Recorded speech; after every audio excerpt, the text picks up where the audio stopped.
सकते। हाँ, इष्ट उपासना वो एक अलग विषय है।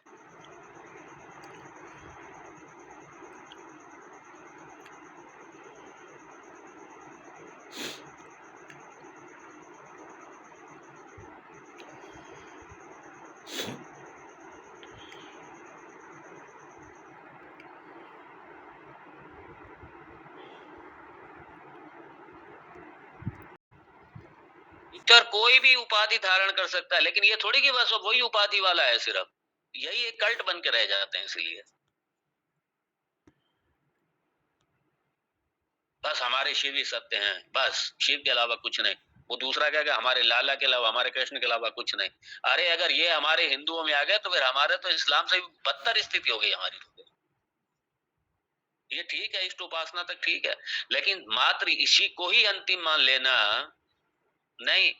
ये मील का पत्थर है, ये आपकी अंतिम यात्रा नहीं है। यहाँ से अपनी यात्रा को और आगे बढ़ाना है। आप अपने एक रूप से अनेक रूप तक आएंगे, अनेक रूप से आप विश्व रूप तक आएंगे, विश्व रूप से जाकर के आप अरूप तक आएंगे, और अरूप से जाकर के अपने स्वरूप तक आएंगे। जब आप अपने स्वरूप तक आएंगे तब आपकी ये यात्रा पूरी होगी, इससे पहले तो यात्रा ही पूरी नहीं होगी आपकी।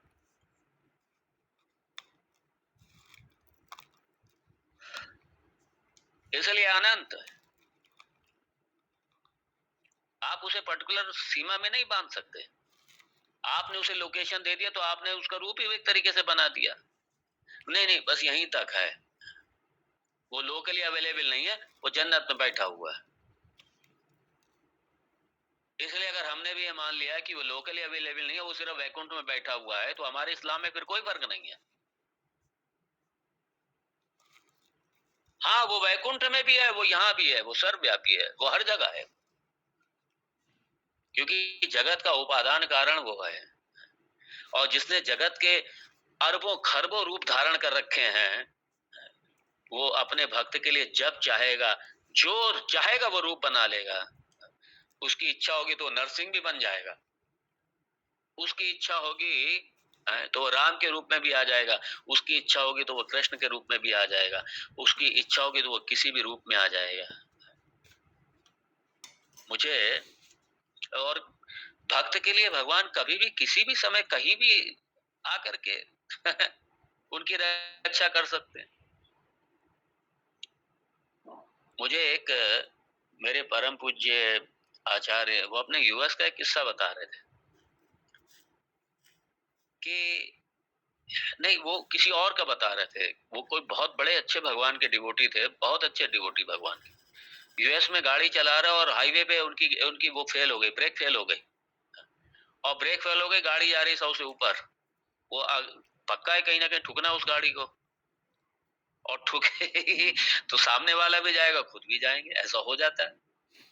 लेकिन ईश्वर की ऐसी कृपा हुई कि जब ब्रेक फेल हुई तो थोड़ी देर के बाद में, जब जैसे ही ब्रेक फेल हुई, तो क्या हुआ कि थोड़ी देर में देखा लेफ्ट बाएं हाथ में एक बहुत बड़ा एक ढेर लगा हुआ, किसी कचरे वचरे का पता नहीं, किसी का ढेर लगा हुआ। ये जरा स्पीकर ऑफ कीजिए भाई, अपना स्पीकर ऑफ कीजिए, ध्यान रखिए स्पीकर पे कोई ऑन ना करे। तो सामने जैसे देखा, अच्छा, और देखा कि वो कूड़े का बहुत बड़ा ढेर था लगा हुआ, और वो ऐसा सॉलिड नहीं था कि पत्थर लगे हों, पत्थर रखे हों, ऐसा कुछ भी नहीं था, जैसे भूसे टाइप का पड़ा हुआ था, भूसे टाइप का था, और ऐसे ढेर था। तो उन्होंने उठा कर उस कचड़े के ढेर में डाल दी सीधा गाड़ी को क्योंकि सामने ठुकते हैं तो या तो किसी से ठोको, और उन्होंने सीधा कचड़े के ढेर डाले, और वहां पे जाकर के गाड़ी अंदर गई, और जाकर के बंद हो गई गाड़ी, और गाड़ी कचड़े के ढेर में ही चली गई। वो पूरा कचड़ा ऊपर ही आ गया, गाड़ी गाड़ी दिखना बंद हो गई तो वो कहने लगे, उनके अपना अनुभव बताया कि मैं तो यही कहूंगा, मुझे बचाने के लिए भगवान इस कचरे के ढेर में आ गए, ढेर के रूप में आ गए मेरे सामने। और वो क्या कहेंगे, ये अपनी भक्ति, अपनी श्रद्धा है। तो भगवान कहीं भी कोई भी रूप ले सकते हैं, लेकिन वो रूप को सिर्फ अंतिम मत मान लेना कभी भी। हाँ, वो उपासना के लिए ठीक है, वो पूजा के लिए ठीक है, अब समस्या ये है, जो बहुत से द्वैतवादी जो अपने दूसरे दर्शन है, वो चूंकि बस उन्हीं को अंतिम मान लेते हैं, और उसके बाद में वो अपने भक्तों को, अपने डिवोटीज को भी यही बताते हैं कि बस यही अंतिम है, इसके बाद कुछ है ही नहीं। इसलिए बस सिर्फ कृष्ण कृष्ण की उपासना करो, दूसरा कुछ नहीं, दूसरा कोई नहीं। ठीक है, उपासना की दृष्टि से ठीक है, लेकिन अगर ये बताया जाए कि दूसरा कुछ नहीं, दूसरा कोई नहीं, और दूसरे की रेस्पेक्ट ना करो, अगर ये साथ में थिंकिंग चलती है तो फिर ये कल्ट बन जाता है। फिर ये, क्षमा के साथ मैं कहूंगा, अगर ये कहीं पर भी इस तरीके की अगर सोच है तो वो इस्लामिक सोच है, फिर वो सीधा सीधा। इसलिए सारे रूप का आप आदर कीजिए, सारे रूप हमारे लिए पूज्य हैं। भगवान किसी भी अवतरण, किसी भी रूप में है, भगवान कोई भी मंदिर है भगवान का, कहीं भी किसी भी रूप में, चाहे वो देवी के रूप में उपासना हो रही है, किसी भी रूप में उपासना हो रही है, सारे भगवान के रूप हैं, सारे पूज्य हैं, सबका पूजन करो। जो पूजन कर रहा है उसे करने, आप अपने इष्ट में रखिए, लेकिन दूसरों को कभी क्रिटिसाइज मत कीजिए, आलोचना मत कीजिए, दूसरे की निंदा मत कीजिए, दूसरी पूजा की, किसी पूजा की निंदा ना कीजिए, किसी तरीके की निंदा ना कीजिए, आप किसी रूप की निंदा ना कीजिए आप।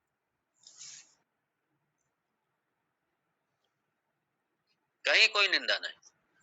जो पूज रहा है, अरे कम से कम भगवान को पूज रहा है, किसी रूप में पूज रहा है, भगवान को जो पूज रहा है, और पूजा से तो उत्तम कर्म कोई शास्त्र में माना ही नहीं गया। पूजा से उत्तम कर्म, कर्म की जहां तक गति है, पूजा से उत्तम कोई भी कर्म नहीं माना गया है। ईश्वर की पूजा किसी भी रूप में अगर कोई कर रहा है, ये सर्वोत्तम कर्म है ये,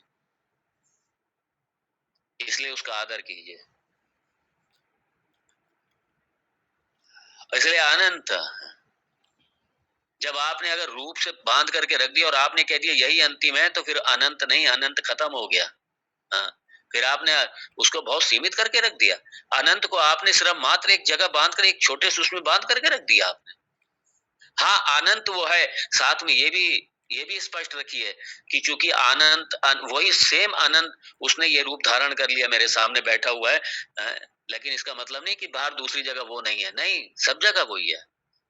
अरे जब आकाश का अधिष्ठान ही वही है, और हर चीज आकाश में, आकाश का भी वही अधिष्ठान है, तो दूसरा बचा ही क्या? फिर क्या बचा दूसरा?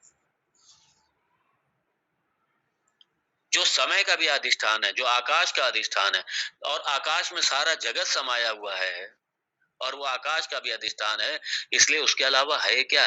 क्या है उसके अलावा? इसलिए अनंत है वो, है अनंत है।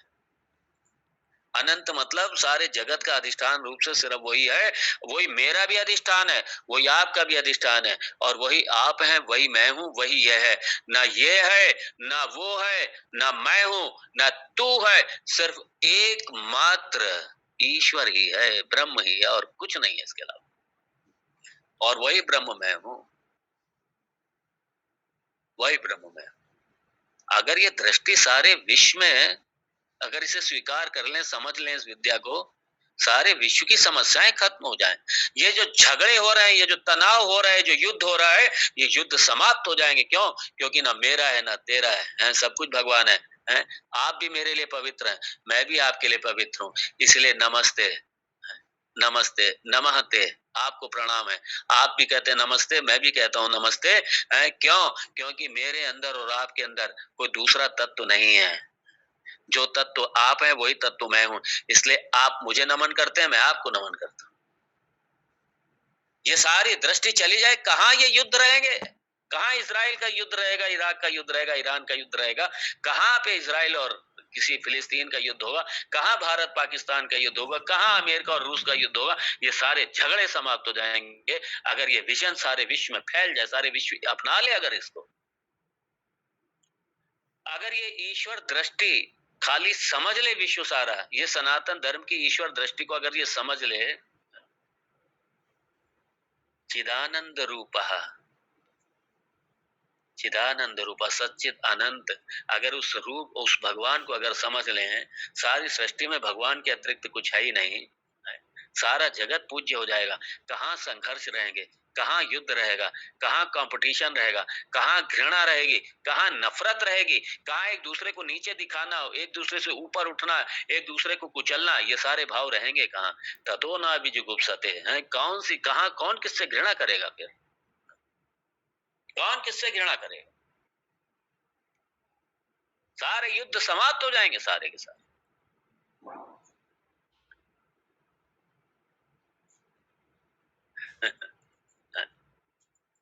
सच्चिदानंद रूपः शिवोहम, वही तो शिव है। शिव को मतलब यहाँ पे जो भगवान शिव का जो विग्रह दिखाया जाता है वो शिव मत समझ लेना यहाँ। हाँ समझ ले, लेकिन वह उसको अंतिम मत समझ लो, वरना फिर कल्ट वाली स्थिति हो जाती है। यहाँ शिव का मतलब शम करोति इति शिवः, जो सारे जगत का कल्याण कर रहा है, सारे जगत को जो पाल रहा है वो शिव है। वो तत्व जो सारे जगत का अधिष्ठान बन करके सारे जगत को पालन पोषण कर रहा है, सारे जगत का अधिष्ठान बन करके सारे जगत को सत्ता दे रहा है, सारे जगत को स्फूर्ति दे रहा है, सारे जगत को, वो शिव, वही वही मैं हूँ। शिवोहम शिवोहम, वही मैं हूँ। सारे जगत का नियंता होकर के, सृष्टि करता होकर के, सृष्टि का अधिष्ठान होकर के, जैसे मिट्टी घट का अधिष्ठान होकर के घट का पालन कर रही है, घट की स्थिति बना के रखी हुई है। मिट्टी हटा दो तो घट की कौन सी सत्ता रहेगी? घट रहेगा क्या? ऐसी जगत इस जगत का अधिष्ठान होकर के, इस जगत का उपादान कारण होकर के वही ब्रह्म, वही सच्चिदानंद ब्रह्म ही, वही सबका अधिष्ठान होकर के वही सत्ता स्फूर्ति सबको दे रहा है, और वही सर्वव्याप्त है, वही सर्वव्याप्त, वही सर्वव्यापी है। इसलिए सारा जगत सारा जगत अधिष्ठान की दृष्टि से देखो तो उसके अलावा कुछ है ही नहीं, वही है। शिवो हम, वही मैं हूँ, वही मैं हूँ, वही मैं हूँ। इसलिए मेरे अलावा कुछ है ही नहीं। इसलिए सारी ये नाम रूपात्मक जो उपाधियां हैं, सारी नाम रूपात्मक उपाधियां हैं, सब अपने अपने कर्म क्षय करने के लिए प्रारब्ध लेकर के ये उपाधियां अपना अपना कर्म क्षय कर रही हैं। तत्वतः तत्वतः तो हम एक ही हैं, दूसरा कुछ है ही नहीं। जैसे तत्वतः हजारों बर्तन हैं, हजारों बर्तनों में आकाश तत्वतः एक ही है, आकाश अलग अलग नहीं है, आकाश अलग अलग नहीं है, हजारों बर्तन है। और बड़े बड़े हॉल हैं, बड़े बड़े मठ हैं, बड़े बड़े बिल्डिंग हैं, और छोटा सा घट आकाश है, चाहे मठ आकाश है, बहुत बड़े मकान, बहुत बड़ी बिल्डिंग का आकाश है। आकाश की दृष्टि से सब आकाश ही है, एक ही आकाश है, दूसरा कोई आकाश है ही नहीं।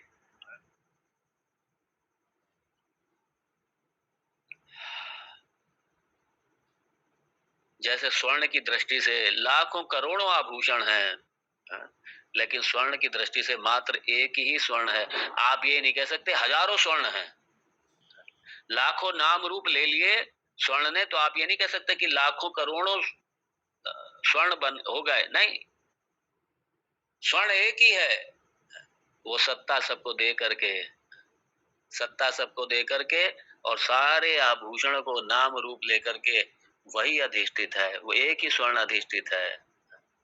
स्वर्ण दृष्टि से कोई भेद नहीं है, आकाश दृष्टि से कोई भेद नहीं है, उपादान की दृष्टि से कहीं कोई भेद नहीं है। और चूंकि पूरे जगत का उपादान कारण भी निमित्त कारण भी दोनों मेरा परमात्मा है, दूसरा कुछ है ही नहीं है। और ये सारा जगत, जितना भी जगत है, एक बड़ा स्पष्ट समझिए कि जितना भी जगत है, आप इंसान की बनाई कोई भी कृति देख लो, वो सारी ज्ञान की अभिव्यक्ति है। ऐसे ही सारा जगत जो है ना, वो ईश्वर का ज्ञान ही प्रकट हो रहा है, सब ज्ञान की अभिव्यक्ति है। वही ज्ञान रूप से ईश्वर ही प्रकट हो रहा है, सारे जगत में वही प्रकट हो, सारे जगत में वही प्रकट हो। सच्चिदानंद, सच्चित आनंद, सत्यम ज्ञानम अनंतम और सच्चित आनंद, ये एक ही है। शिवोहम शिवोहम। और जब मैं पूर्ण ही हूँ, कौन सी कामना रहेगी मुझे?